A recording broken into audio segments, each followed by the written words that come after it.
Today I'm going to show you how to make this sheer maxi dress available on websites like Karmaloop, ASOS, and Topshop. Y'all ready for this? Alright, so materials. To make this dress, you're going to need an oversized t-shirt that you'll use to trace the pattern. You need something to trace your pattern, so like a fabric marker or something like that. You'll need measuring tape, you'll need pins, you'll need scissors, you'll need a sewing machine, you'll need about 1.5 to 2 yards of sheer fabric, maybe more or maybe less depending on how tall you are. And you'll also need a scrap of fabric that will be used as the neckline, and this scrap of fabric should be the same color as the sheer fabric. So take your measuring tape and measure from where your shoulder starts all the way down to your ankle, and this will be the length of the dress.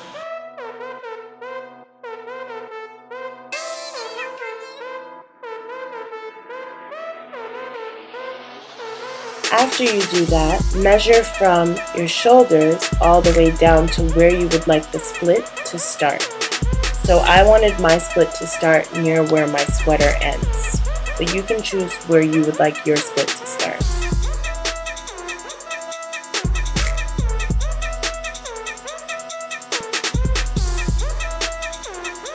So vertically fold your fabric in half twice. So this would be hot dog style, I guess.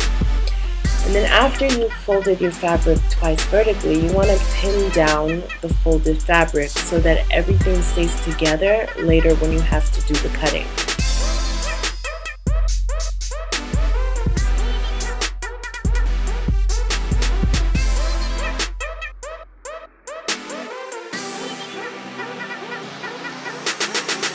I thought it was smartest to pin the fabric vertically along the right side and horizontally across the top of the fabric.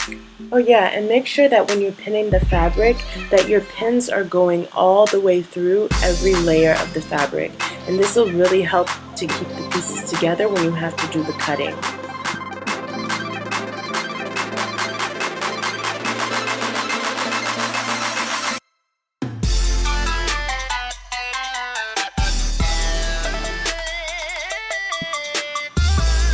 So now you want to take your t-shirt and you want to fold it in half vertically, hot dog style, and then you want to place it on top of the sheer fabric. Now this part is really important. It's very, very important that you make sure that when you put your t-shirt down onto the fabric, the folded part of the t-shirt needs to be on top of the folded part of the sheer fabric. And likewise, the ends of the t-shirt need to be lined up with the ends of the sheer fabric. And by the ends, I mean where the t-shirt opens and where the fabric opens. And this part is really important because if you don't place your t-shirt on the fabric correctly, when you cut the pattern out, you could end up with one whole front piece and 2 halves of the back piece, and it just gets messy and complicated. Now take your fabric marker, or in my case eyeliner, and trace the folded t-shirt. 2 things to remember are, first, trace the entire t-shirt but don't trace the bottom of the t-shirt. Second thing to remember is that you want to make sure that you're actually tracing the front neckline of the shirt and not the back neckline of the shirt.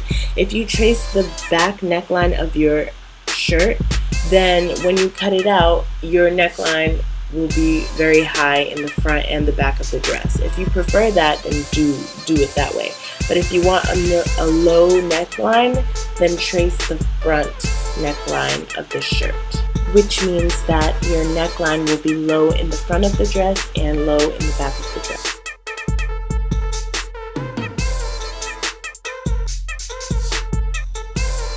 Now add a 1/2 inch seam allowance line. So take your measuring tape and measure a 1/2 inch away from the edge of the shirt, and then place a mark with your fabric marker. Continue to measure all around the shirt, and don't forget the neckline, the armholes, and the shoulders.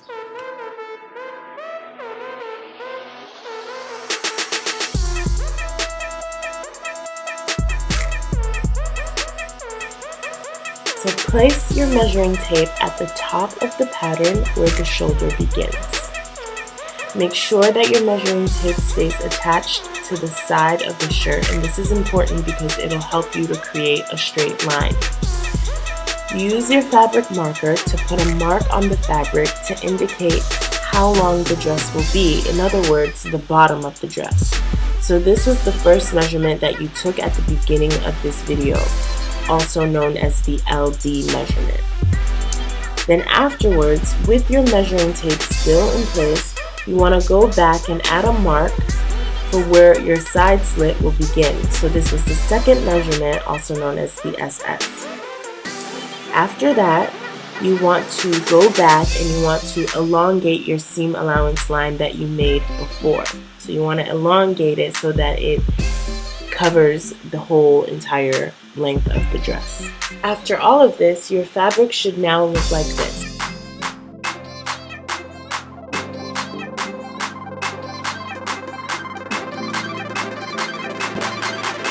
After you elongate the seam allowance line, cut out the pattern and you'll have two pieces like this.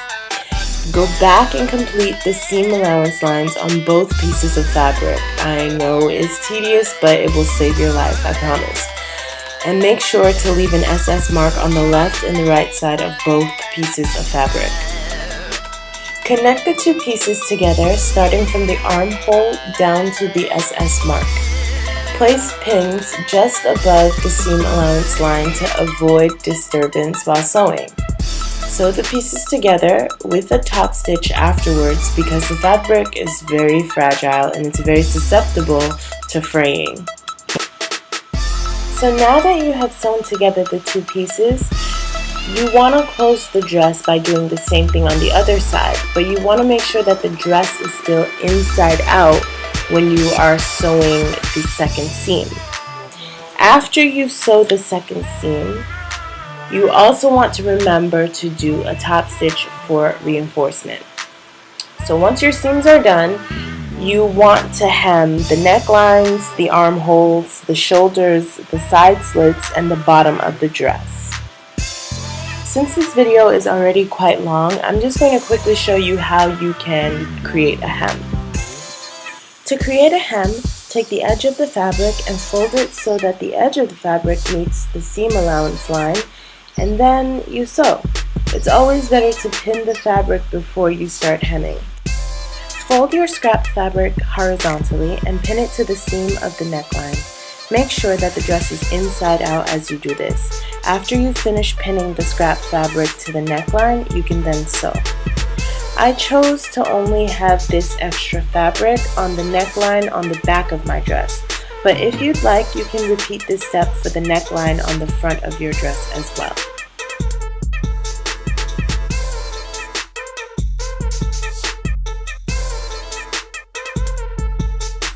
Here's what the neckline looks like after you've finished sewing on the scrap piece of fabric.